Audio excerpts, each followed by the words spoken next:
ഡാൻസാഫിന് പ്രത്യേകമായി ഈ മയക്കുമരുന്ന് ഈ വേട്ട എന്ന ഒരു ലക്ഷ്യം ഉണ്ട്. അതിന്റെ ഭാഗമായി അവർ പ്രവർത്തിക്കുന്നുണ്ട്. നമ്മൾ ആദ്യം ഈ ഓഡിയോ ലഭിക്കുമ്പോൾ പ്രതീക്ഷിച്ചത് ഈ ഡാൻസാഫ് ഉദ്യോഗസ്ഥർ ഈ ലഹരി സംഘത്തെ കുടുക്കാൻ വേണ്ടി നടത്തുന്ന ചില പ്രവർത്തനങ്ങളാണ് എന്നുള്ളതാണ്. സ്വാഭാവികമായി അങ്ങനെ ചില കാര്യങ്ങൾ ഈ പോലീസും ഡാൻസാഫും എല്ലാം ചെയ്യാറുണ്ട്. പക്ഷേ ഇത് ഈ ലഹരി സംഘത്തോട് ഇത്ര അളവിൽ MDMA വേണം എന്നുള്ളത് ആവശ്യപ്പെടുകയാണ്. ആ ഓഡിയോ കേട്ടാൽ തന്നെ നമുക്കറിയാം ഈ നിരന്തരം അവർ സംഭാഷണത്തിൽ ഏർപ്പെടുന്ന ആളുകളാണ്. നമ്മുടെ അടുത്ത് ഇത് കൂടാതെ നിരവധി ഓഡിയോകളുണ്ട്. അതിൽ ഏറ്റവും പ്രസക്തമായതാണ് ഇന്ന് നമ്മൾ പുറത്തുവിട്ടിരിക്കുന്നത്. ഇതിൽ ഈ ബംഗളൂരുവിലേക്ക് പോകാനാണ് ആദ്യം പറയുന്നത്.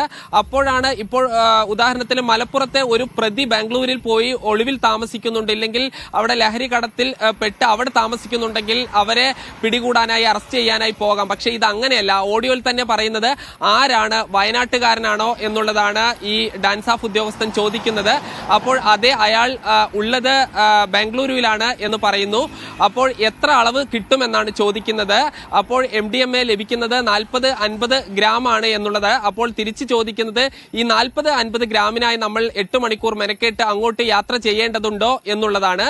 അപ്പോൾ എന്തിനാണ് ഇത്രയധികം മയക്കുമരുന്ന് ഇവർ വാങ്ങിക്കൂട്ടുന്നത് എന്നുള്ള ഏറ്റവും പ്രധാനപ്പെട്ട ചോദ്യമാണ് ഉയരുന്നത്. ഇത് എന്തിനാണ് ഈ ഡാൻസാഫ് ഉദ്യോഗസ്ഥർ ഉപയോഗിക്കുന്നത് എന്നുള്ളതാണ്. ഇതിൽ ഏതെങ്കിലും ഒരാളെ കുടുക്കുവാൻ വേണ്ടിയുള്ളതോ ഇല്ലെങ്കിൽ ഏതെങ്കിലും ഈ ലഹരിക്കടത്തിന്റെ ഭാഗമല്ലാത്ത ആളുടേത് അല്ല ഓഡിയോ എന്നുള്ളത് അതിന്റെ തുടർ സംഭാഷണങ്ങളിൽ നിന്ന് നമുക്ക് വ്യക്തമാണ്. അതായത് ഈ പല സ്ഥലത്തു നിന്നും ഈ MDMA ഉൾപ്പെടെയുള്ള മാരക മയക്കുമരുന്നുകൾ ഈ ആളുകളെ, ലഹരിക്കടത്ത് സംഘങ്ങളെ തന്നെ ഉപയോഗിച്ചുകൊണ്ട് ഈ ഡാൻസാഫ് ഉദ്യോഗസ്ഥർ ശേഖരിക്കുന്നു എന്നുള്ളതാണ്. ഇത് പിന്നീട് എന്ത് ചെയ്യുന്നു എന്നുള്ളതാണ് ഏറ്റവും പ്രധാനപ്പെട്ട കാര്യം.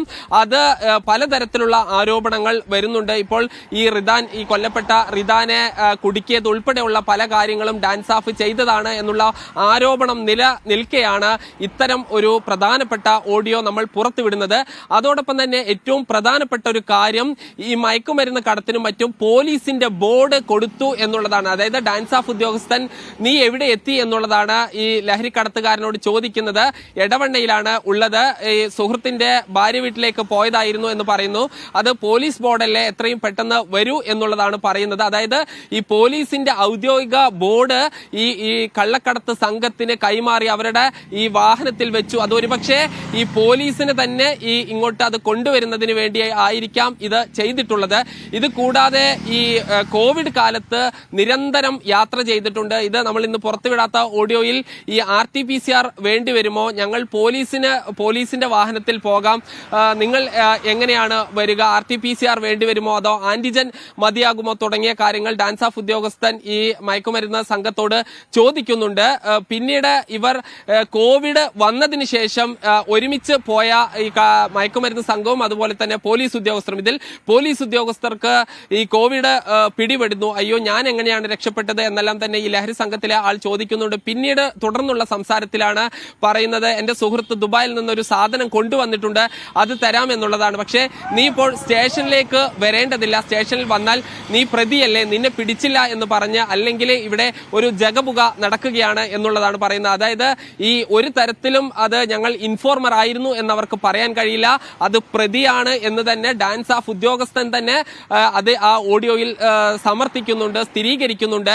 അതുകൊണ്ട് ഈ പുറത്തു വെച്ച് കാണാം എന്ന് പറയുമ്പോഴും പറയുന്നത്, നമ്മൾ തമ്മിൽ ഇനി ഒരു ബന്ധം ഉണ്ടെങ്കിൽ അത് നിനക്ക് അത് പിന്നീട് പാരയായി വരേണ്ട എന്നാണ് പറയുന്നത്. അതായത് നിയമപ്രകാരം ഒരു പ്രതിയും ഒരു ഉദ്യോഗസ്ഥനും തമ്മിൽ ആ പ്രതിയെ പിടിക്കാതെ പുറത്ത് സഹായം നൽകുന്നു എന്ന് കൃത്യമായി തെളിയിക്കുന്ന കാര്യങ്ങളാണ്.